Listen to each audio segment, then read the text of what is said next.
You're listening to a Mamma Mia podcast.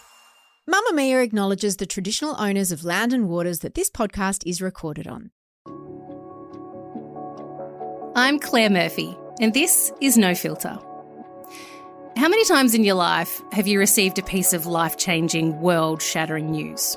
Once, maybe twice if you're unlucky? Kath Koschel is a fairly ordinary Australian. Well, if you ignore the fact that she'd worked her butt off to become a professional cricket player, but the amount of times she's been delivered that type of life-changing, world-shattering news is far from ordinary. A series of events played out in Kath's life, which you honestly, truly have to hear to believe. Like, surely someone can't be that unlucky. But over the course of a few years, she received more bad news than anyone should have to endure. Despite that very dramatic lead into Kath's story, it's actually not a tale of tragedy at all, far from it. Her story is about resilience and ultimately a level of kindness that you and I might find hard to comprehend. Kath was just starting her cricket career when a freak on-field injury left her paralysed from the waist down. He just walked in and said, Kath, it's not great, we're going to amputate your leg. What happened after that will absolutely astound you, because this shocking development turned out to only be the beginning of the series of events that would change Kath's life. God, it crushed me. I'm okay talking about it, of course, but still it just brings up so much emotion in that, like, it was so inexplicable. So not one person saw it coming, myself included, of course. This is a remarkable story of a woman who's been through more than most, but kept on going, and then went a little further. There are so many stories within that story that really showcase the power of kindness, but also human spirit and, of course, the importance of human connection. We were born to connect. No one's supposed to do it alone. This is Kath Koschel's story. So to start off, you were a cricketer at heart. You've grown up in a cricket-loving family in regional New South Wales, and you're like, it's all I want to do, right? And so you work your way up, like you're grinding because you feel like you don't have natural talent. So you do the grind and you make it. You're playing for New South Wales, right? You've got a contract. But then the physio takes you aside because you're having a few issues. What did they find out when they first looked at you before all of this happened? Yeah, so as you just mentioned, I was a grinder. And so I felt probably back then, I guess I've got, country upbringing. You don't go to the doctor in the bush unless you broke your leg. So, for a scratch or a muscular pain sort of thing, you just press on and do all that. And I remember thinking, I can't really feel my left big toe.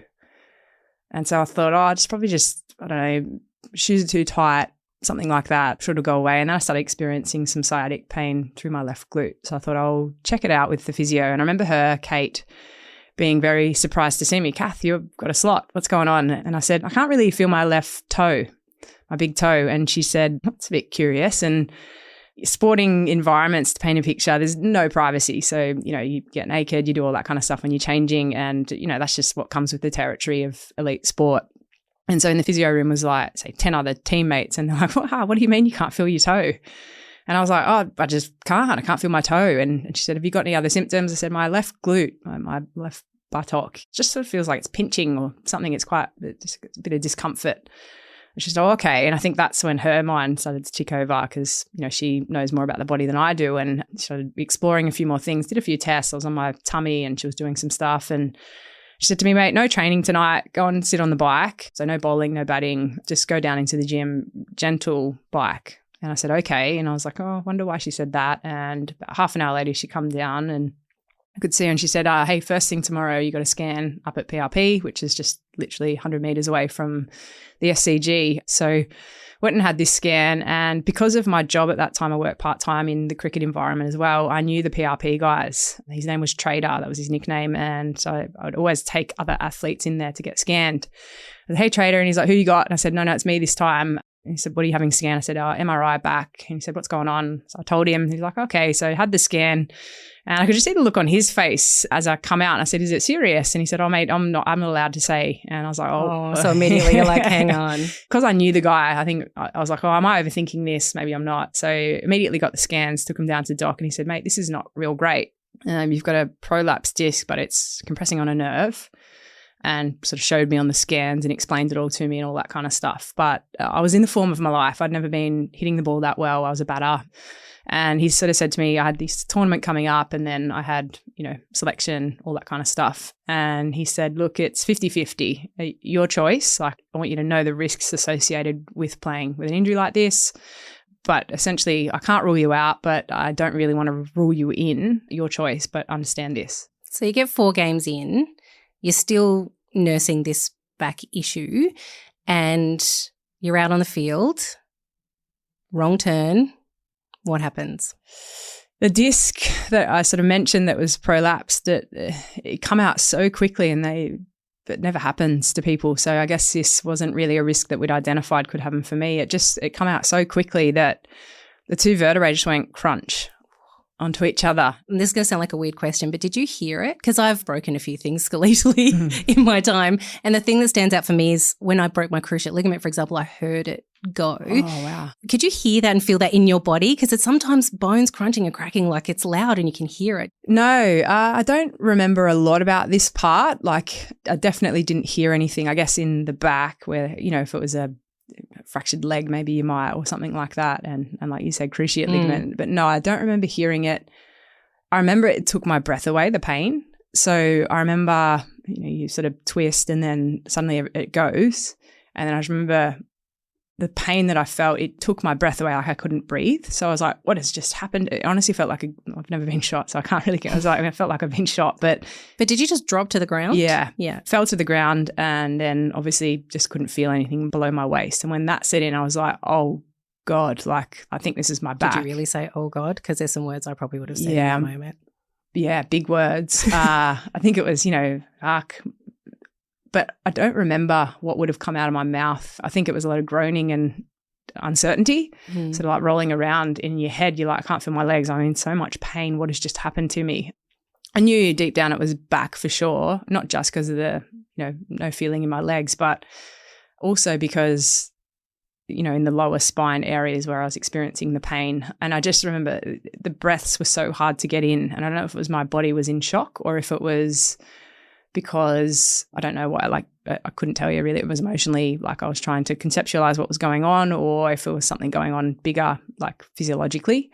But I do remember not being really able to breathe or take much air in at that moment for sure. Did anyone say to you that was a possibility of happening if you'd played?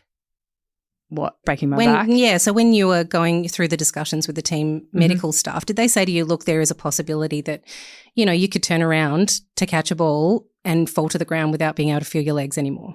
Not that explicitly, no. Like I think it was a very freak instance of circumstances that sort of collided. Because a lot of people say, like, how did the initial injury start even? And I don't think there's any way of telling. Could it have been an overuse injury where I was training the house down and running on roads too much and that happened? Or was I born with a bit of a defect? Like, no one really knows how that happened. So when they're explaining the risk to you, it's like, this could come out even further and it could press even more on the nerves and all those sorts of things. But for it to come out that quickly, I don't think anyone had really considered that was a possibility, really. So no, that wasn't a risk that was brought into the conversation for sure. So that must have been so confusing then. You're lying on the ground and can't feel your legs. Yeah.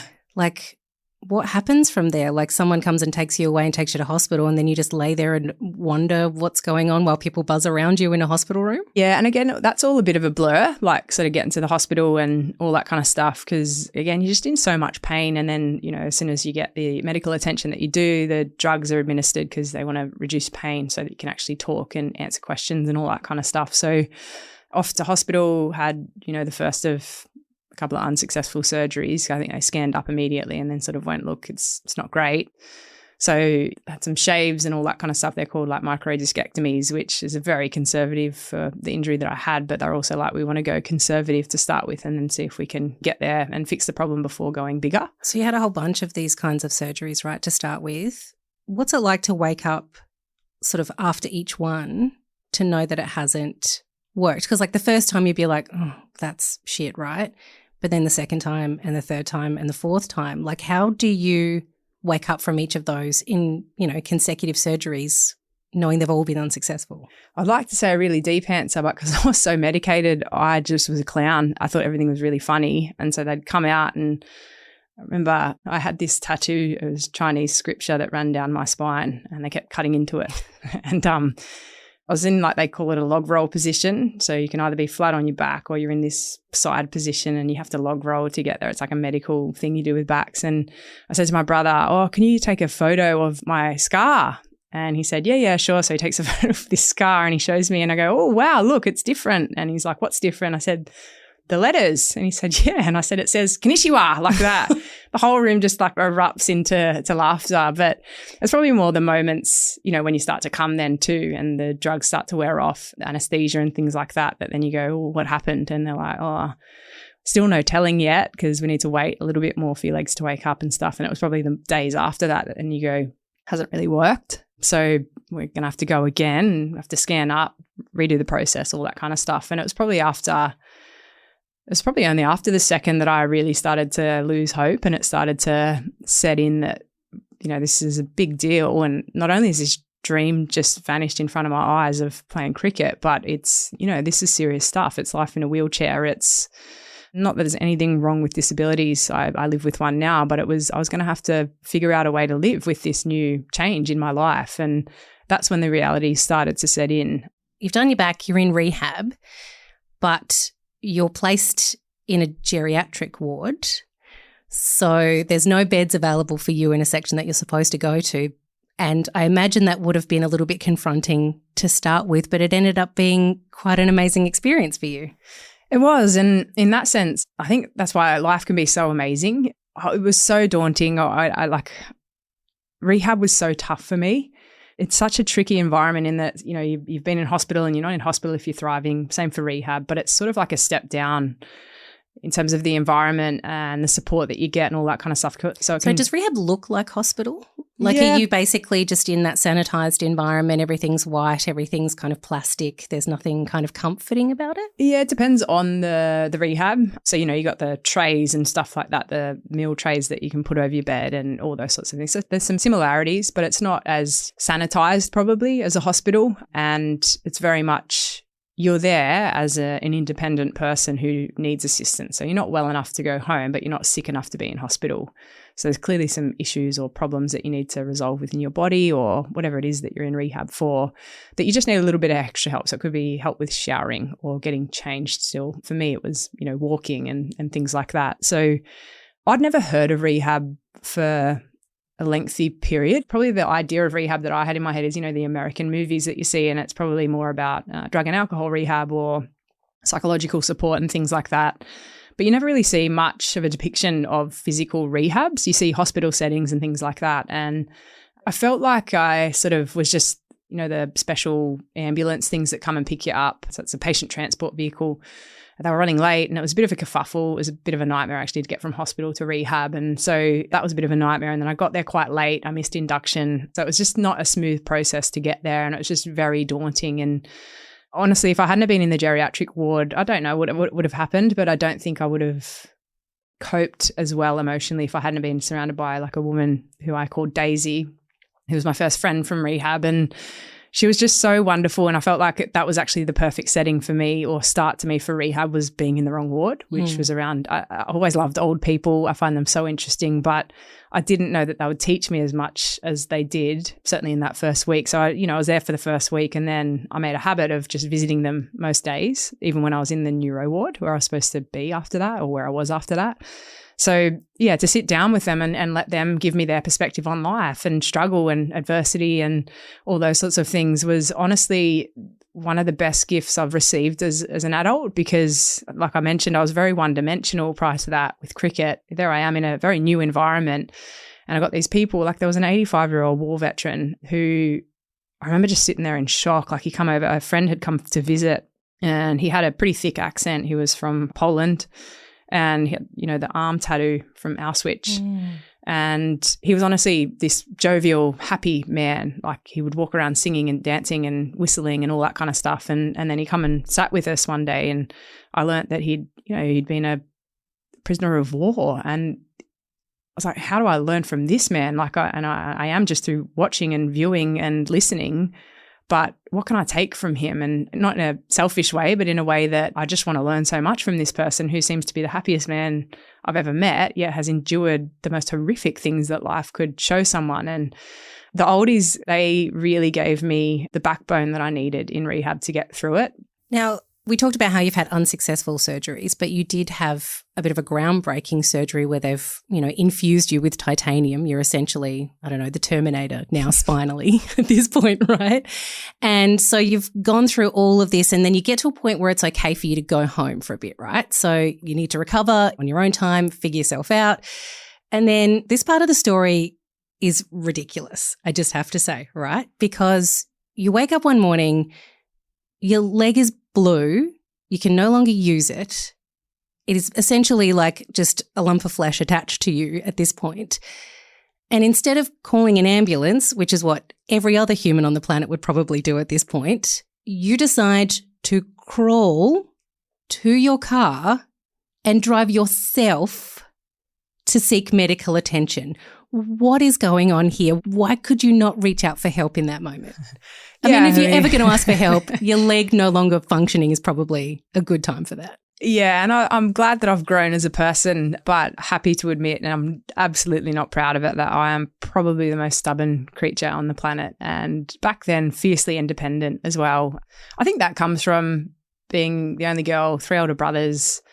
Like if you cried, it was like, oh, stop being a girl and all that kind of stuff. So I think I felt like I always needed to pretend that I was tougher than I was with my brothers and all that kind of stuff. And that probably had this inbuilt independence that I needed to feel like I had all the time. And so not proud of it. I'm still so stubborn. Like I'd love to say that I've grown from that. Would you do that again though if you woke up tomorrow in that same scenario? Probably because everyone always asks me questions like this. Like, why on earth did you do that? And I'm like, okay, it's really weird. I better not do that anymore. I do struggle a lot to say, hey, I need a bit of help and all that kind of stuff. But I'm working at it every day. Like I am so much better at it now. But I think in that moment, it wasn't necessarily I need to do it all alone. In that moment, it was like 4 a.m. And I had a flatmate and I was like, I don't want to wake her up. Like I felt like maybe I was too thoughtful. I don't know. Like I don't know what that was about really. Like I was like, I'll be okay. I've got a working right leg. Did she yell at you afterwards after finding out what you did? Yeah, we've had some very big conversations because I frustrate the life out of a lot of people. I am by no means perfect, trust me. So yeah, we've had some big conversations about how I need to be better at that. And I think I learned through that, her sharing that was more, sometimes actually it is kind to ask for help as well, in that people want to help and they want to feel useful and they want to be able to support their friends and things like that. And by us often saying no, or I'm okay, or I'm going to do it by myself, and sort of stopping or halting that support is sometimes actually quite offensive, or it can be, hurtful to a person. And if that happened to me, if that was the roles were reversed, I'd be like, mate, what is going on? Like, of course I would have driven you to hospital. And why did you not ask? Why did you feel like you couldn't? So when you put yourself in their shoes, you sort of go, okay, yeah, it's a very... So were you allowed to drive a car at this stage? Probably You've not. had non-functioning legs. You probably learn I'm not a very good rule follower either. Right. I had a working right leg at that point. I could feel my right leg and, I drove an auto car. So I could just dangle the left one in. But I was literally crawling in, had to open my car door, like get in the car with a very heavy and dead leg, and then get the leg in the car. And of course it's your left leg, so it has to go in first, right? Okay. So I had to sort of go in like a tricep dip in and then swing my leg around and then put my other leg in and start driving. Yeah, and then I was like, I think this is pretty serious. I called my doctor on the way there and he said, look, I was supposed to be at rehab for a, outpatient routine checkup, and he said, meet me at RPA. This is really serious. Get there as soon as you can. So I said, cool. So yeah, got there, get out. It must have been very funny. Not funny, odd for the triage nurse to see this person crawling. And it's not like a normal crawl because my left didn't cooperate. So it dragged. So you're like on your hands and knee dragging a leg behind. Literally. Down the corridor of emergency. Commando kind of crawling, a bit like that. Did the triage nurse even see you? Because don't they sit in like a booth? Yeah. So looking out of the waiting room? They're up, but you got those sliding, the doors that open. Yeah. Like the auto. So she hears the doors and she just like, you can see her like peering over. Where is this person? She's just looked at me and gone, are you good there? And I was just like, not really. I can see that, she said. And she's like, jump in the chair for me. So then I started talking. She just went straight, like didn't muck around, just took me straight out the back and got doctors there and all that kind of stuff. And like pinning up my leg, measuring it, testing it, doing all sorts of readings and stuff like that. And I knew it wasn't great in that moment, but I didn't think that a doctor would walk in and say, look, Kath, it's not great. We're going to amputate your leg. And I probably said all the words again, but I didn't really know what to say. I was like, oh, wow. Like, again, sort of like how the back broke in the first place. I knew that I had, compressed spine and all that kind of stuff, but no one ever told me I was at risk of having my leg amputated. So how's this happened and what on earth is going on? So, so he sort of, I guess the way that they'd explained it to me was that anyone with normal, healthy legs had a blood pressure reading anywhere between 90 and 100%. Anything below 20% was dire and anything below 10% was dead. And I said, where am I? And he said, Kath, at one point this morning, you're at 7%. I said, wow, so it's dead. And he said, yeah, mate. He said, it is fluctuating between 7 and 14. And I said, okay. And probably like we were sort of mentioning earlier, I've always had a bit of a curiosity and maybe even a childlike naivety about me. Not so much anymore, but certainly back then at 22, 23, whatever I was. And I said, well, is that what we can call hope? And he sort of chuckled. And then I think he thought I was joking. He said, Kath, this is really serious. And I said, no, I know. But you didn't tell me that this was a risk that was associated with me and my injuries. And I said, what can we do to keep it attached, Doc? And that's when I called my brother, who's the most wonderful, incredible, beautiful man. And I said, can you come in? I don't think the news is great. I've in a bit of a pickle this morning. Explained it. He's like, I'm on my way. So sort of gets there and I can be a bit of a smart ass. And my family and I use humour in some pretty dark ways. And he got there and then we just thought it was really hilariously funny that he's a butcher and he was in his butcher's uniform and I'm going to amputate my leg. But he had the knives on the side still, they have the rope. So he's got his apron had his little on. belt on. Had his little belt on and the knives are still attached. Because he's like, I said, what are you doing? There's like blood all over you. And he's just like, well, you said to get here. So, yeah. So oh, my God, other patients must have been freaking out watching him walk in. Yeah. And then the doctors were almost like, what's going on here? What are you here for? Well, then I started cracking the jokes. I'm like, you're not doing this. Like, put those knives away. And so I think he then he was taking it way more serious than I was in that moment, trying to just make light of it. But he said, guys, like, tell us, what can we do here? And I was in shock. I definitely was. That's why I was cracking jokes for sure. I use humour as a big defense mechanism. Huge. Yeah. Drives a lot of people crazy. It's something I'm working on again. Is just trying to have a bit more of a filter around it. But they just sort of said, look, we'll give you 2 weeks to get the pressure back up. If it drops below 10, you have to test it every day. So go to hospital rehab. If it drops below 10, it's gone on the spot. That's the deal. If you can get it above 20, we can work with that. God, did you get any sleep for a fortnight? Literally, like none. And I talk about this 2-week period. I've talked about it a little bit with people and stuff like that. And I often just say, it was a grind and it was like being an athlete. Throughout that 2-week period, I remember a week into that 2-week period and I was just exhausted. I hadn't really slept. And I mean, you can't really sleep when essentially what they prescribed was exercise. They said it's a blood flow issue. That's all we can think that it could be. So you've got to get it moving in any way that you can. And so that's what the gym was about and all that kind of stuff. But to paint a picture, my leg was so dead and lifeless that I would crutch on those Canadian crutches, the ones that are around your forearms. Yeah. So I had those and I'd hop on my right leg and my left would just drag like behind me. I had no control over it. I was going to the gym, coming back. I had a PT helping me. Grant was helping me, obviously, and friends and people like that who knew the struggle. But yeah, there's no way that sleep was something that was easy to come by. And I used to get up at 2 a.m. So I'd, come home from my last session at the gym, have a bit of dinner, and then I'd try and sleep. And it was just useless. I just couldn't sleep. I think I felt like, I've got 2 weeks. This is the rest of my life. Sleep is something that is secondary to this issue in front of me. And the first night I did it was only day 2 into this sort of 2-week period, and I had a 24-hour access pass to the Sydney Cricket Ground because I was a contracted player there. And I'd go there into the gym and I'd crutch myself in, and a security guards noticed the lights on the first night and I could see him marching on in, almost thinking like I was an intruder, and I definitely shouldn't have been there. They didn't have opening hours, but it was an unwritten rule that you're not there at 2 o'clock in the morning. Yeah. And so they come rushing on in and are about ready to scream and kick the house down. And they said, Kath, like, what are you doing here, mate? It's 2 o'clock. And I said, yeah, I know. And I said, as you can see, it's a bit of a struggle at the moment. And so I explained the situation, and Bobby, the older guy who always drew the short straw, he just disappeared. And he I was like, he's gone, and comes back like literally 4 minutes later or something. And he just had this roll of electrical tape.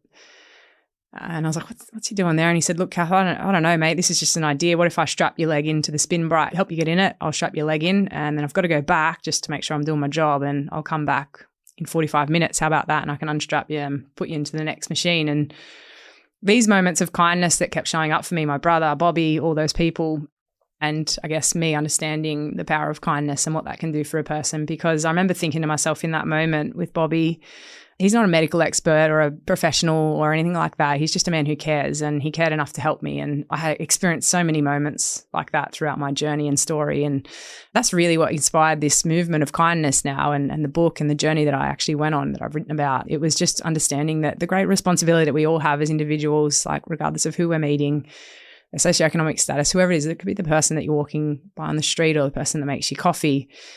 Every interaction is a really good opportunity, and it's to lift someone up through using your manners, saying thanks, please, or encouraging someone, or it can have a very detrimental impact by being rude and short and all those sorts of things. And I think when we understand that opportunity and the great privilege that we have as human beings to go up or have that experience go up or down, that's a pretty powerful thing for us to all consider every single day. And those moments and those micro moments where people showed up for me have been profoundly impactful. And you don't go through what I have and overcome it and live to tell the stories without receiving a lot of kindness. And that's my job now, is to propel that mission and that message as well. After the break, Kath's incredible mission to learn to walk again. You're going through all of this, you drag this leg around for 2 weeks. The literally night before they're going to cut it off because you're like, it's not coming back good. This is pretty much a final thing. Yeah. You go to get up in the middle of the night again, you thud on the floor, your dad finds you, takes you in to hospital, and they go, hang on, actually, because this whole time they hadn't really told you why your leg wasn't doing what it was supposed to do, right? They rush you in and they actually find that the surgeon has accidentally nicked your femoral artery, which for most people, if that's damaged, you bleed out pretty damn quick, right? So yours has been bleeding for some time, right? Very minuscule, Tiny little hole, and that's what's going on with your leg, right? So you've been unconscious for half this time, right? And you wake up and you panic thinking, oh my God, they've cut my leg off, and they haven't. In that moment when you wake up and you realise, okay, actually, this might be okay, are you still thinking, okay, now I can work to walking again? Or are you still thinking at this stage like, I could get my career back? Like, where are you at in your head as far as where you thought you could go from there? Yeah, I remember when I woke up from that surgery, the emergency surgery, actually, I didn't even know it because I was unconscious going into it. I just started feeling around, is this my leg? Like, or is it a prosthetic? And I was like, it's real. And the doctors could see, I think, the panic. Yep, it's attached. Promise you it's still attached. But, mate, it's no good. Like, you got a long way to get this leg healthy and to keep it attached because you're at risk of all sorts of infection and all that kind of stuff. You know, it's this amount of time in hospital and then on to rehab for a long time. And I think I just felt quite grateful that it was still attached. But it's a very good question because, again, throughout all of this period of legs and backs and all that kind of stuff, I just kept thinking, when everyone's like telling me that I'm not going to walk again, I was like, oh, not only, and it wasn't in a pig-headed way or an ego way, but because I loved cricket so much, I never considered that my life wouldn't be with cricket, playing it in some capacity. And so I kept thinking, oh, well, I've got the journey of learning how to walk again, and then, of course, I'll play cricket. But no, I don't think anyone would ever say that that's a possibility. So I was quite naive, I think. So back to rehab again, and I was going to say in walks in, but he wasn't walking at this stage. In wheels in a strapping young rugby player called Jim. And he's around the same age as you. He's committed to his sport just like you are. Tell me a bit about Jim. I just spoke about, getting your breath taken away from you. It was in a charming way this time. I'd been there for 4 weeks, so I'd sort of started to find familiarity in the environment that I was in. And I was in the hydro room, so just getting out of a pool. He was on an induction tour. And again, being that kind of stubborn person that I am, I was, my physio's like, right, we're done. You jump out of the water. He's about to help me out. And I felt like I had to do it all by myself. And the furthest thing from graceful. I got a leg cocked up on the side of the pool trying to get myself out. Even with 2 functional legs, getting out of a pool is never graceful, so I can imagine. Yeah. So it was not my best or finest moment, or most elegant moment. And then I just looked up and I saw him and I was like, oh, wow. And immediately was drawn to him, probably because I'd, spent a bit of my time with the oldies and all that kind of stuff. And I could just sense that he was probably a bit overwhelmed. Day one for me was a nightmare. I was emotional, and it's just so overwhelming because, again, like, you've had your whole life just taken away from you, and there you are in this environment of unknown. And so when I got changed, I was like, oh, it would have been nice if I had someone to show me the ropes. So why don't I, do that for him? Of course, I was attracted to him as well, so that made the job a little bit easier. It was just, hi, I'm Kath, all that kind of stuff. Hi, I'm Jim. And very early days, it was like, what's landed you in here? So he had an accident in the Tough Mudder obstacle race, which is how he landed himself in rehab. And, I was curious about this life because it sounded like we, had very similar interests and backgrounds, and we both had a grittiness. So in rehab, it can be quite a depressing environment, and a lot of people succumb to depression, and that's completely valid, right? I probably wasn't someone immediately who fell into that category, probably because, again, that naivety that I had, and Jim was probably similar to that as well. So we just wanted to get on with our recovery. I think the mindset that we'd adopted was the only people getting us out of here are ourselves. So the doctors can help us and prescribe and do all that kind of stuff, but if we want to get out of this place in a hurry, then it's on us to do the work. And that was really helpful to have a person of like-minded sort of nature next to me, spurring each other on. And it didn't take long. Was it love at first sight? I mean, I had a crush on him almost immediately and was very attracted to him, not just physically, but also I was like, he just had a very beautiful nature about him and very humble. And I think it was within like a week, I was like, oh, he's wow. Like he's sort of taken me by big surprise. And I wasn't sure if he felt the same way because I didn't know him prior to this and all that kind of stuff. And then he must have learnt my schedule. I definitely learnt his. And I remember he knew which room I would be having treatment in one day, and I could hear him outside of the room, on the phone. Anyway, sort of conversation went on, and I'm getting about to sort of get out, get in my chair and leave the room. And then his phone started to ring. Oh, so he got busted pretending to be on the phone. So, bless. So he wanted to, That's so cute. Yeah. I mean, we were only, 23, 24. So sort of, this was my first real, I had high school flings where your best friend breaks up with him for you and all that kind of stuff. But it was my first serious relationship, probably because I wanted to just pursue cricket and be focused on that. So yeah, for me, it was bliss.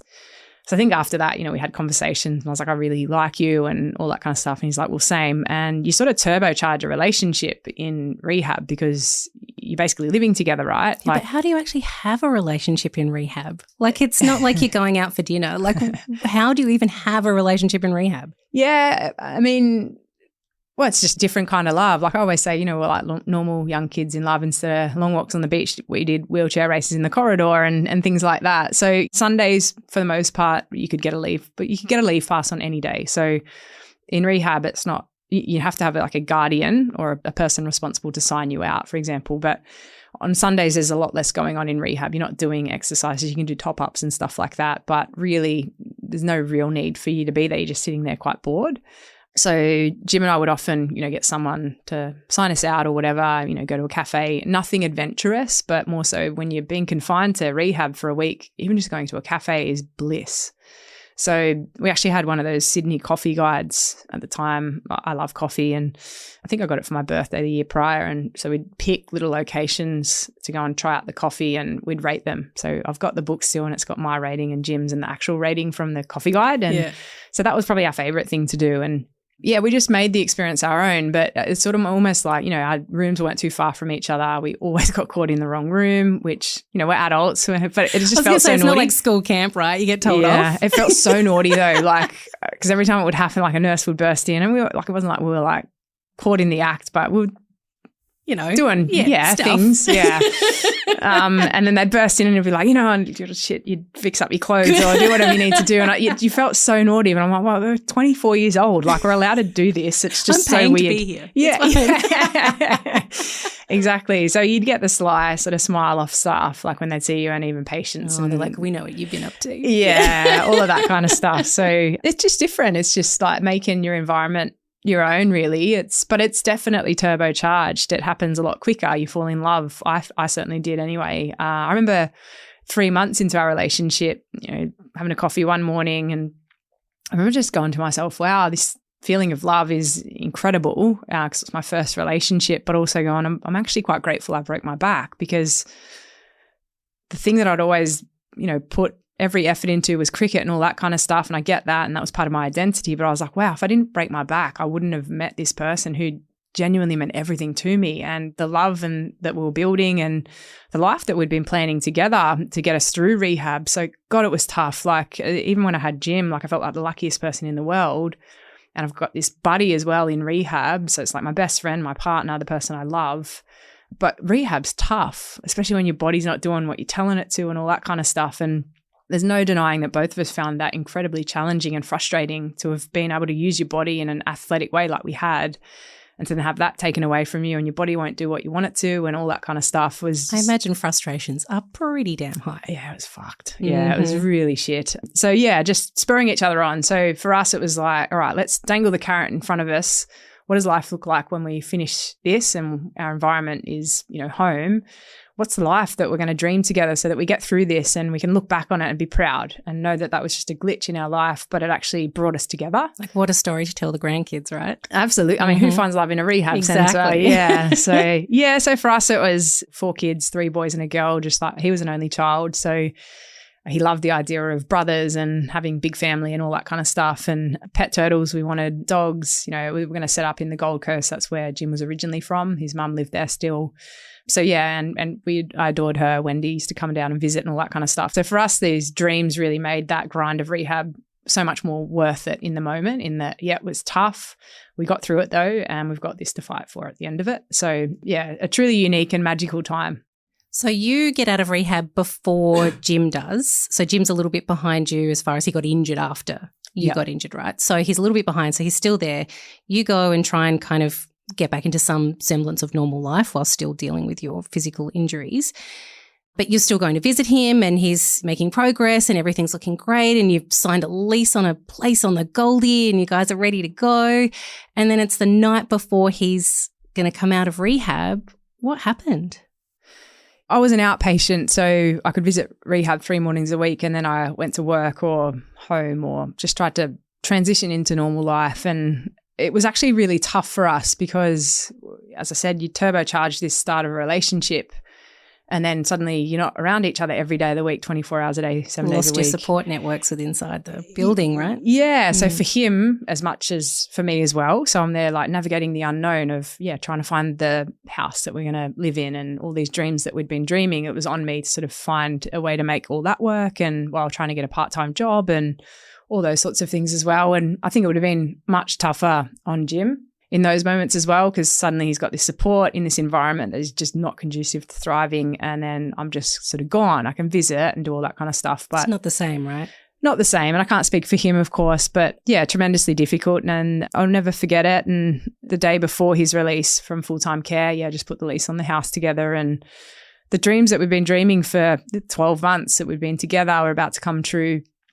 The very next day, when that night he tragically passed away via suicide. So took his own life, and God, it crushed me, and it still does. I'm okay talking about it, of course, but still it just brings up so much emotion in that it was so inexplicable. So not one person saw it coming, myself included, of course. If I had of course I would have done everything within my power to keep him here with us, but it was just such a shock to have worked for so long to overcome these injuries, and then to have within a day of you're literally touching it. And I'll never know why. None of us are mind readers and all those sorts of things, but I didn't see it coming. Friends didn't see it coming. Family didn't see it coming. I guess I had to learn very much the hard way and through a very lengthy processing period that we never truly understand what another person is thinking. We can think that we do, and we can think that we know someone well and all those sorts of things, but we never truly, I have little secrets that I haven't told a soul. And I think we all do that at various parts. And I guess I had to accept that Jim had those things too. And for him, the pain of living was too great in those moments. But my God, probably the 2-year period following that was easily the toughest of my life, in that I lost all sense of self. I didn't know who I was, where I needed to go, what I needed to be. I genuinely never thought that I would ever find happiness, not in love or relationships, just within myself. I thought, wow, like, not only is this goal that I'd had since I was a little kid playing cricket just vanished in front of my eyes, and then amongst that, I find this incredible light in the person that I genuinely want to spend the rest of my life. He was the love of my life. And now I've lost the person who told me that there was so much more to life than hitting a ball around a park, but I don't have any of it anymore. And I don't think I could ever compare the pain of grief and losing him to anything, physical or emotional, ever for me. I don't think I'll ever endure anything as hard as that. Which is incredible, because you had been through so much pain and so much trauma yourself. Just goes to show how powerful human connection can be, right? If you can go through all of the trauma that you've been through, and that is the hardest part, is losing Jim, like how important human connection is. Oh, it's the most important. I don't think any of us are designed to go through life alone. Absolutely not. It's the most important thing, I believe, is that we want to feel seen and valued and heard. And when you find a person that gives you all of that, plus more, a sense of humor and his gratitude and humility, and that is what life's about, I think, connection, but, to love and to be loved in any capacity, not necessarily romantically, but to have human beings in your life that value you and that you value. And that is the true essence of life, isn't it? I don't know, I might be wrong, but for me, that's how I would design my life, to be around as many wonderful people as possible. And to have one that's now gone, a couple of others as well, since those moments, it's hard, but I guess that's part of life as well, is navigating through these losses. And for me, I wanted to, my story is now quite public, and I hear from so many, I think we're called survivors of suicide, when you lose someone immediately close to you in that capacity. And the most common question I get is like, how did you navigate your anger? And I used to get confused, and I was like, well, what do you mean? And they go, aren't you angry at him? And I was like, oh, no, not one part of me is angry at him, perhaps towards myself a little bit. I struggled immensely with PTSD in the aftermath of his passing, and I wasn't afraid of seeking mental health support because of the stigma attached to that. It wasn't about that. It was, if I seek support for this, I've got to verbalize what I'm feeling and experiencing in my own self, and I don't think I'm ready to hear that yet. And so I prolonged my grief and trauma and symptoms and all those sorts of things out of fear of actually understanding what I thought about it. But the more I had to sit down, and I had to hit rock bottom before I accepted help. I had a complete emotional breakdown about 10 months after his passing. And I just remember thinking, I'll never be happy again. Not only will I never be happy, I'll probably never smile again, because I don't know how to overcome this and live without him. How do I integrate him into my life ever in a non-physical sense? I don't know how to do that. And I don't know if I want to be honest. And the anger that I felt, it was probably more towards myself. I took on so much guilt and shame, not in the stigma of suicide, but more so I felt like I'd let him down all the time, and I probably still do to a certain degree, in that, the photos that we got together and he's smiling in them, is he actually happy, or was he putting on that smile? Like, because I was really happy in that moment, and it felt like maybe he wasn't, and I felt then guilty because I was happy and he wasn't. And I just kept searching for clues. When he said that thing, did he mean it? Did he mean that in the way that he was struggling, but he just didn't verbalize it in the way that I thought I needed to hear to understand that? And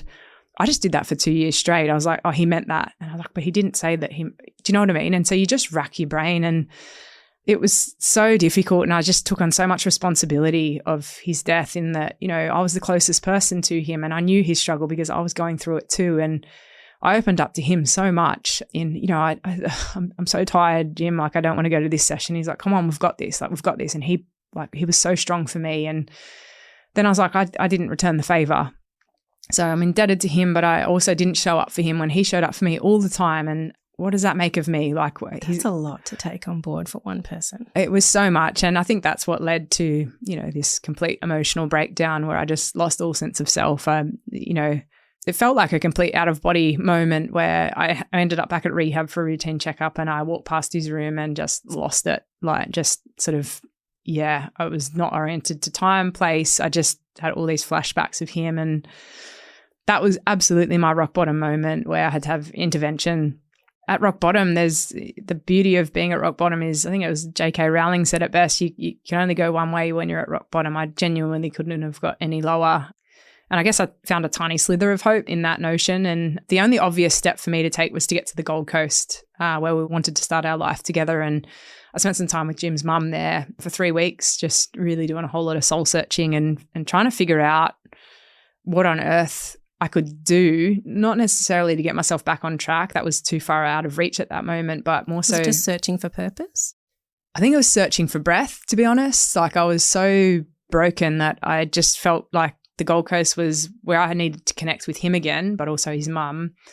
If I had to spend 12 months there, then so be it. Just take life slow and acknowledge that I had been through a lot and that I needed to be, I guess, in a little bit of control of what my next steps were. And it was a pretty daunting feeling. I sort of got there, and it was actually through gratitude that I really started to turn my life around, but not in a way that you would think, where I'd read a book and someone said to write down 3 things I was grateful for. It wasn't like that at all. It was actually a very big accident, mistake. I was sat down at Wendy's house, and there was a coffee table, and on the coffee table was a piece of paper and a pen. And I don't know, it must have been there for a shopping list. I never really asked her, but, I was writing down little notes and stuff. And I just had this moment where I was like, because all these people were checking in with me. My mum was so worried. I remember she's like, can you just send me a message every day? And I didn't have words. So I used to send her a photo of the moon. She's like, as much as I was like, you little shit, just give me something more than a moon. Also, if you're taking pictures of the moon with your phone, they're notoriously terrible photos. Shocking, like blurry, like shocking. Yeah. Like, she's like, but I was just so grateful to get these pictures because I knew that, I don't think she was worried that I was at risk of harming myself, but more so I just knew that if you're taking the moment to be able to do that and capture that, then you're okay. And it's only now that I have conversations with my parents and I'm like, could you imagine what it would be like to be my parents supporting me through all this, like the poor things. And yeah, on the coffee table was this piece of paper and a pen, and I just had this moment where all these people were really worried about me, and I hated the fact that I was worrying them and all that kind of stuff. But I was like, I'm actually quite lucky that people care, because I haven't been the easiest person to deal with. So I just started writing down their names on this list of paper. And again, I don't know why I did it, but as I sort of completed this list, it was a full sheet of paper with a name on each line. And I remember holding up this piece of paper in front of my face, and I was like, wow, if nothing else, this is 30 reasons to keep going. And I was just like, wow, I'm very lucky. So then I picked up the phone, which is probably the most important thing that I did. And I actually called every person on the list. And it was simply just to say thanks, not to even say, hey, stop worrying about me. It was just thanks. So the first was my doctor, and he must have seen my name flash up on the screen. He picks up immediately and he goes, oh shit, what have you done? What have you broken? Like, how do I help? Please tell me I don't have to fix something else. Exactly. And I just said, no, doc, I'm not calling for that. I'm actually okay. I'm in the Gold Coast. I just wanted to say thanks for, helping me. And he was really shocked. He said, what do you mean? It's my job. And I was like, yeah, I know. But look, I wouldn't have a leg without you. I probably wouldn't be here without you. I just wanted to say thanks. And he said, oh my God, Kath, mate, it's a privilege. And before you go, let me tell you how proud I am of you and to be part of your life. And every person on that list had a very similar response. And God, how was your heart at the end of that list? It must be so full. It would have exploded. It was like, because, my best friend's amazing. Like, all of these people could have been forgiven for going, this is just too hard. Like, that's the one thing about me that I think a lot of people need to understand is I've never been alone. Like, I've had so much support, like world-class medical, psychological, but also my family and friends are just so generous with their time for me. So I'm not someone who has overcome these things because of me and me alone. It's because I've had so much support around me. And for anyone that is going through something, that's vitally important ingredient to overcoming anything, I think. We need support networks, and they're there for a reason. Sometimes we need to learn the hard way to say, I need a bit of help, or accept the help that's in front of you. But for me, it's always been there. It's unwavering, and I'm so lucky for that. But yeah, I guess that was gratitude in action, feeling it, but then actually expressing it. And when I share these sort of things with people, the power of gratitude and things like that, I often say, think of your favorite person for a second, family member, friend, spouse, whomever. And you're obviously in that person's life for a reason. You're connected and all that kind of stuff. But have you actually taken the 2 minutes to tell someone what they mean to you? Like, to pick up the phone or to have... We don't do it very often at all, do we? Nah. And I mean, I'm lucky now. I sort of travel the world as a motivational speaker. And I always say, like, if it was your favorite person, it was their birthday coming up, you're like, I'll get them the gift they've always wanted. You go to the store, pick out the gift, pay for it, wrap it up, put the bow on it, birthday's coming up, and you're like, I'll throw it in a cup and never give it to them. It would be a complete waste, wouldn't it? So I think the same goes for when we understand how much a person means to us, and when luckily I can pass this message on to people before adversity strikes even. When was the last time you picked up the phone and told that person, hey, I just wanted to check in and say g'day, but also thanks because that time you did this for me, or even the time we just laughed uncontrollably for half an hour together, it meant so much to me and I love you so much and that's why. And I can guarantee you it's not only will it help you the next time you're facing adversity or stress or whatever because you'll feel a bit more connected, it will honestly be the greatest gift you give yourself but also that person in the process. Like imagine just experiencing that phone call, hey, just thanks. And for no other reason, that's why I'm calling you or checking in with you or whatever it is that you're doing. And I think that is an amazing thing that we can all do for each other. And for me, calling those 30 people, it wasn't like I swallowed a magic pill where my life was amazing. But the sun came out from between the clouds. Yeah. Instead of the moon. For mum, probably it did, yeah. But it wasn't like my whole life turned around. But as you said, my heart at the end of it was like, I'm okay. Like I will be okay. I'm not thriving, but I know that my life will be okay because I have these people and I'm incredibly grateful for that. And that was the turning point for me to start to rebuild for sure. So Athlete U says, all right, what can I do with my body, right? Cricket's no longer an option. And they've said, okay, considering what you've been doing to rehab yourself, maybe become a triathlete, which seems ridiculous to me, but okay, whatever. If you want to go do that with everything your body has gone through, that is absolutely up to you. And so you do that in your training and you've done some of it and you've done it quite successfully. So you're going on to do more. And then like you're going for a training ride, you get hit by a drunk driver. I guess the only part of your spine that stays together is now the titanium fused Terminator part of your spine. But it breaks a whole bunch of other parts. And now you're kind of back where you started. How on earth do you pick yourself up again after that? Yeah, I actually remember my surgeon when I had that titanium stuff put in my back and he said to me as a joke, don't worry, this will outlive you because they last 100 years and you're 20 odd. But also if you got hit by a truck, the only thing left standing would be this part of your back. No. And I remember picking up the phone like when I was jovial enough to go, oh, hey, doc, don't suppose you can come to Sydney? And he's like, what's going on? I said, remember how you made that joke? He's like, don't you dare. And I was like, no, I did. I got hit by a four-wheel drive. And he was just like, oh, Kath.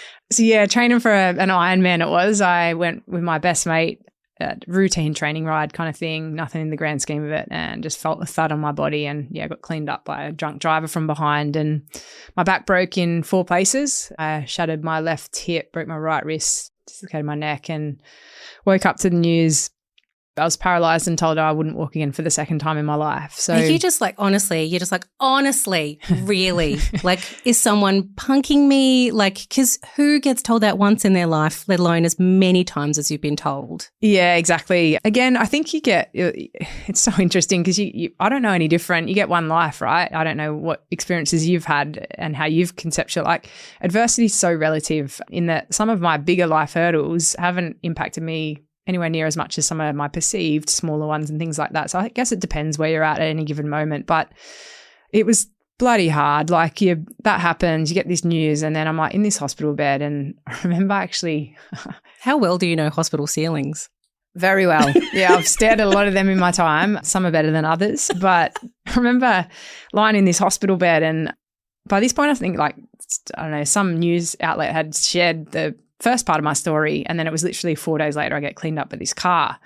And so it was public. So all these people and well-wishers are connecting with me and all that kind of stuff. And so at this stage you've started the Kindness Factory, right? Which is like a social media kind of push to encourage people to do acts of kindness. So yeah. This is just starting to kind of gain momentum when this happens, right? It just started and it got quite catchy. I wasn't sharing it on socials, but like, I bought a woman's petrol one day and she just said, can I have a selfie? I said, of course. So we both got in a photo. She shared it and it started to gain a lot of traction. And I was like, this is me.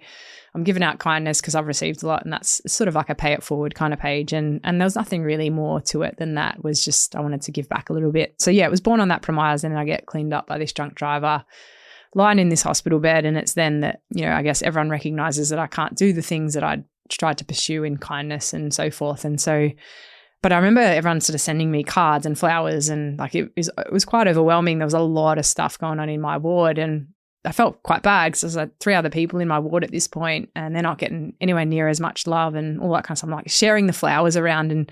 But I remember they must have been in the like hospital gift shop or news agency downstairs because I had 20 cards stacked up on my thing and 4 of them were exactly the same.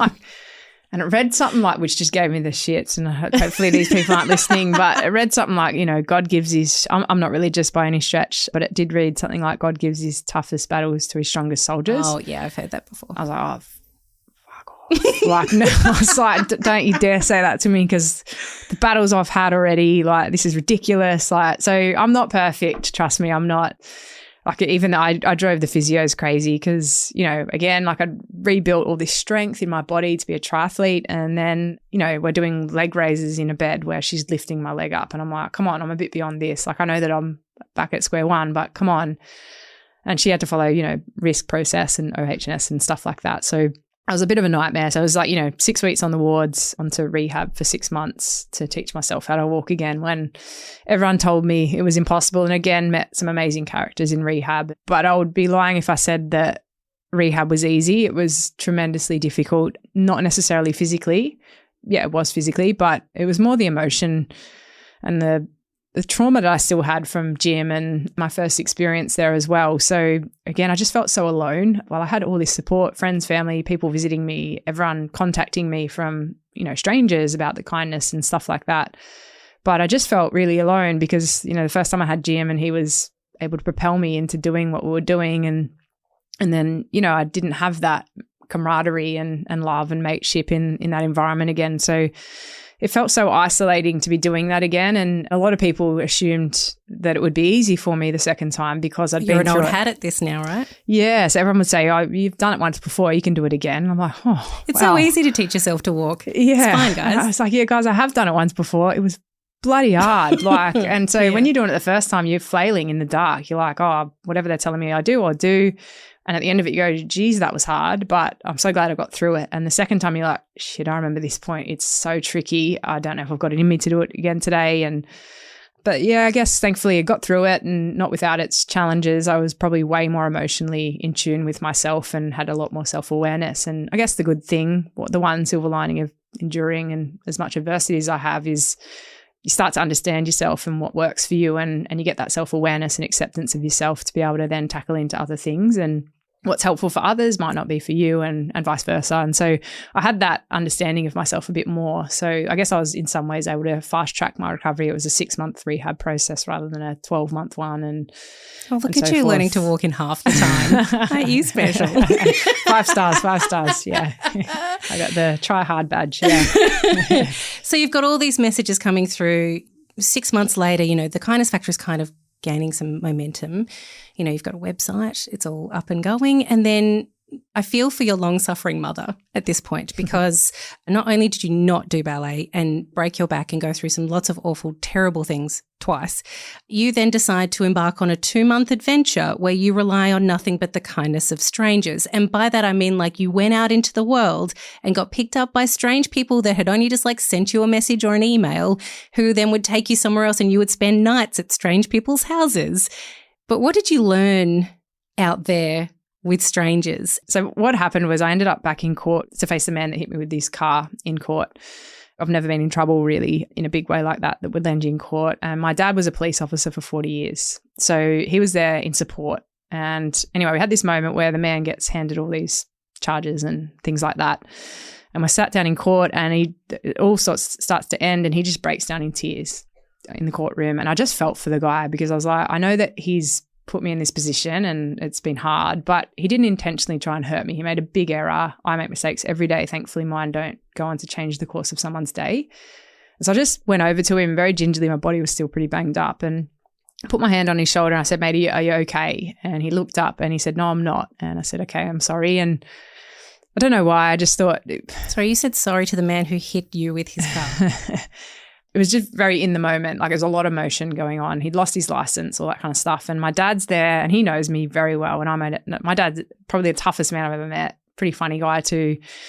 He's seen some stuff in the cops for 40 years and I could think he knew what I was going to say next. And he's like, I could see him shaking his head going, you little shit, don't you do this? And I just looked at the man. I said, look, how are you getting home today? So I don't know, I can't afford a taxi and obviously I've lost my license. And I said, well, we'll give you a lift. And he looked at me and he said, I don't think that's a very good idea. And Dad goes, Kath, that's definitely not a very good idea. But we did, right? It was a 15-minute journey. Could have heard a pin drop. This guy never once said sorry. He's in the front, Dad's driving, I'm in the back. He gets out and I thought he was going to say sorry or thanks for the ride or something. And he didn't. He just looked at me in the back seat and he said, why did you just do that? And I said before I could even think, because I don't want your actions to control the person that I am. I would have done that for any other person on the planet. And so a lot of people think it's about forgiveness. I don't think it was. I think it was just me wanting to act in accordance of who I am. And I didn't want that experience to change me. But then I got in the front seat and I'm having a conversation with Dad and the engine's running and he just sat there and I was like, what's he doing? Like he should probably drive off because we're just sat here. And I looked to my dad and he just had these tears running down his face. And as I said, he's the toughest man. He's seen some stuff. He was at King's Cross for the last 10 years of his career, like really high up in the force. And I said, Dad, what's wrong? And he just said, mate, look, before I go on, I need you to know, Mum and I, we're so proud of you, but Kath, it's so hard being your parents. And I said, yeah, I know, Dad. And he said, I need you to explain to me why we've just done that because I literally have had to watch you crawl through life. Like I literally watched you crawl through life on top of everything else. And that man's responsible for that. And I've just given him a lift out of the goodness of your heart, not mine. I said, I know, Dad. And he said, I'm a bit worried about this kindness stuff, mate. I don't think it's a good path for you. And I said, oh, Dad, I said, actually at a young age, you gave me a quote that I used to hang above my bed. Do you remember it? He said, it's still in your bedroom. Do you remember what it read, Dad? And he said, no. And I said, it reads, the world is changed by your example, not by your opinion. And for me, that just meant action. I said, do you know why you gave that to me? And I actually didn't know the answer to this. And he goes, Kath, I hate to break it to you, mate. I'm pretty sure I got it for free at work.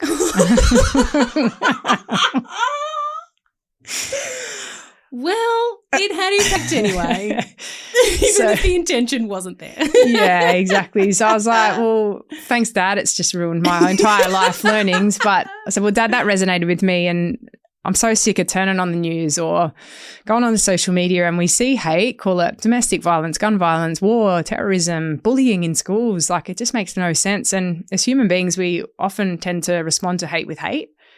And it's not a world that I'm proud to be a part of. And with that quote in mind and just wanting to be me, I guess I started to slide down and feel a bit low again. I was like, am I in this battle of trying to prove the goodness of the world to people who just don't want to hear a message that I'm sharing? But I genuinely believed in it. And Dad dropped me off and I remember speaking to Carla, my friend, to go, I've got this really out there idea. And she's like the hype girl that you need to call when you want a yes. Oh, she's your enabler. She's my enabler. Words, so yes. She's like, yes, do it. Whereas anyone else, when I posted it, like, what are you doing? Like, so I hadn't shared it with anyone but her, press post or whatever. And then my parents just start calling and like, get it down. I'm like, Mum, like thousands of people have seen it. I can't get it down. She's like, you are not doing this. And I was like, Mum, it's all good. Like it's so publicized now that I'll be safe. Dad didn't have any social media and that's how you're sort of tracking the journey. So I created a Facebook page for him, Instagram, all that kind of stuff. God, did you have to teach him how to use it? Yeah. Because that's awful. Well, and now like I see the stuff that he does on it. I'm like, oh, Dad, can we delete it? Like you've created a monster. Yeah, literally. Okay. But he attached a GPS tracker. But in the end, they came around and they were like, okay, mate, we're really proud of you, but can you just be safe? Like, can you check? Because I had the phone to document everything and I was blogging every day. I'm not a technically gifted writer. Probably have started to come into storytelling a bit more and stuff like that. But I remember on the first night thinking this is going to be life-changing. I want to remember these feelings that I'm having. So I started to document just like a couple of pages each day. And that actually helps with the writing process. You know, I've written a book about it all now. But the characters were the Veras. So Chilean family, 3 of them. So Claudia, her sister Denise, and then the father Sergio had heard what I was doing and they didn't connect with the other one, but they all 3 wrote to me separately. So they individually had contacted you. That's amazing. We don't have much to give you a roof over your head, but why don't you come? We can give you love. And I was like, of course. So I went there and just learning their story. And that was very early on in the journey. It's in Sydney, obviously. I ended up to every state in Australia I traveled to. And there were so many stories out there like that with so much heartache and beauty. And every single person that helped me and connected with me, not only were they helping me in a physical way by feeding me or getting me from A to B and all that kind of stuff, but they were also sharing with me the gift of perspective. And I recognized, I guess, a similarity in that when sometimes you endure, you want to share that with people to help them and to get them through certain aspects and elements of their life and things like that. And I lasted 2 months and met the most incredible people that taught me about, you know, the 12 themes of the book and all those sorts of things as well. But literally every single person was just profoundly impactful on me. I spent a lot of time up in Darwin and Northern Territory and connected with an Indigenous sort of elder who took me to a women's shelter, for example, and the idea of compassion has always been big in my life, but she showed me that in action. And I think for compassion, it's one thing to empathize and feel empathy for someone, but for compassion to be as beautiful as it can be, it's actually putting things into action to relieve the suffering that you're seeing in front of you. And in the most profound way possible, she showed me that in the most selfless way possible. So, and I learned about culture. Like, I'm so privileged in that I've already mentioned the amount of support I've had, but I'm white Caucasian and I've been brought into this world with, we weren't wealthy by any stretch. It was 4 kids, single income, policeman's wage, all that kind of stuff. But my family never made me feel like I missed out on anything. I had so much love around me. My grandparents, brothers are amazing, all that kind of stuff. But there are so many people that don't have that in life. And like a homeless man gave me $20 on one day and he had nothing. He died in that moment, but I couldn't refuse. Like, I was trying to refuse it and he would not let me leave without, because I was sharing what I was doing. Is like, I'm a seasoned vet at this. You're not. You need this. And as if that happened. Do you know what I mean? Like, and then, that's incredible. Yeah, like, and that's how I ended up getting into speaking as well. Like, I was sharing my story with schools and, you know, the fire brigade, and all these people were sort of flying me to places just to share in the stories that I was learning along the way. And sometimes you fly to these places without really knowing what you're doing, don't you? Yeah, I remember. This is you in the moment. They're like, Kath, you need to be on this plane at this time and go to this place. And you're like, cool. And then you get there and then at one stage you're sharing a stage with Michelle Obama. And then like there's other moments where you're one-on-one with some of the most like high-flying CEOs in the world. Like, are you just looking at your life now just going, what the heck? Like, how did I get here? Yeah, I mean, I think I just like have a groundedness about me in that I don't care if it's you, it's Michelle Obama, if it's a cleaner in this office. You all deserve the time and energy that you're giving me is something that you should get back. And I think I've learnt more off people on the street than I have Michelle Obama or a seasoned athlete or an executive at a high-flying office. So you can learn things off people from all walks of life if you have a mind that's open enough to receiving that kind of stuff. And that journey genuinely taught me that. I fed the homeless. I was fed by the homeless. I traveled by boat, train, plane. I stayed in 5-star accommodation, in tents, like celebrities got involved, but so did just your average Joes and things like that. And I come back 2 kilos heavier. That wasn't supposed to happen when you were hitting the streets. Yeah, exactly. Yeah. So I remember weighing myself going, because everyone like, to give you love and warmth is like, here, eat. Yeah. So you're like, yeah, of course I'll eat, like, and you don't want to say no and all that kind of stuff. But there are so many stories within that story that really showcase the power of kindness, but also human spirit. And of course, what we've already mentioned, the importance of human connection. We were born to connect. There's no one supposed to do it alone. And we even mentioned I was so stubborn and independent that I couldn't even ask my flatmate for help when my leg's about to fall off. Yet here I am having to literally live off that notion of accepting help because I genuinely wouldn't have survived if I didn't. So it was a bold experiment, but I always knew that it would work. And I think I sort of felt a little bit in trouble in Melbourne on the cold streets one night when I had $20 to my name. I was walking fair distance to a hotel that someone had got for me and it started to rain. So I was like, I got $20. So I take the taxi and stay warm and dry and get to the hotel, or do I get wet, get drenched from the rain, get to the hotel and try and get a warm meal with the $20 that I've got? And I ended up, fate I felt took over. I saw a taxi with its light on and drive past. So I held it down. I said, I'll get $20 worth of a fare to this hotel. And he's like, that's interesting. I was like, I've just got $20. Like, it's a long story. And I was quite exhausted by the day that I'd had. So I didn't really want to go into it too much. And he's like, hang on, you're that woman doing that kindness thing. And I was like, oh, yeah, no, that's me. And he's like, Kate. And I'm like, no, it's Kath. And he's just like, oh, I'm Matt. And so anyway, we got into this conversation. He's like, oh, there's no way I could do what you're doing. And he's like, tell me the best things that have happened. So we're chatting and I just saw it like edge up towards like $18. And I was about to go like, mate, we're going to have to cut this short because I need to jump out. I literally only have $20. And he goes, I'll do your deal. Like, if you post a selfie of us, because I was like documenting it on social media, and it gets more than 20 likes in half an hour or something like that, I'll give you a free ride. I was like, oh, mate, we're going to break that in like a minute, because I had like a big following at this point. Like, everyone was so, like, it was like they were watching updates like while they're at work and who I was meeting next. And so I said, right, deal. So took the photo and like within a minute, it was like 20 likes. I was like, well, I guess you lose out. And he goes, no, I'm actually winning here, because he was loving the conversation. So that was probably the only time I felt like, oh, I'm going to be cold tonight, or I'm not sure if I'll get there, or whatever happens. But yeah, again, the journey just showed up. But people showed up for me in the most incredible of ways. And I never felt really unsafe apart from that tiny moment where I was like, I might just be cold for a night. But that was it. Yeah. Well, I love that this journey of kindness continues. And how many millions of acts of kindness have we got on the website now? Yeah, we clicked over 5 million. 5 million! At the start of the month. That's incredible. Yeah. And climbing, which is amazing. So make sure it's kindnessfactory.com. Go and check it out. Do a random act of kindness and continue on your crazy, incredible, ridiculous story. And just please don't break anything anymore. Don't trip on the Dude, rope. there's cords in here. Please be very careful. Do not fall on anything. Stay in one piece. Thank you very much for sharing your story with us today. We really appreciate you coming in and sharing your time and your kindness. Thank you. Oh, pleasure. It was lovely to meet you as well. It was wonderful. Wow. I think sums it up. Thank you to my incredible guest, Kath Koschel. Look, if that doesn't put a few struggles into perspective for you, I don't know what will. These days, Kath is working on her amazing initiative, The Kindness Factory. It's a not-for-profit and it teaches people about the impact of their actions on others and encourages them to share their acts of kindness. And so far, there have been over 5 million logged and counting.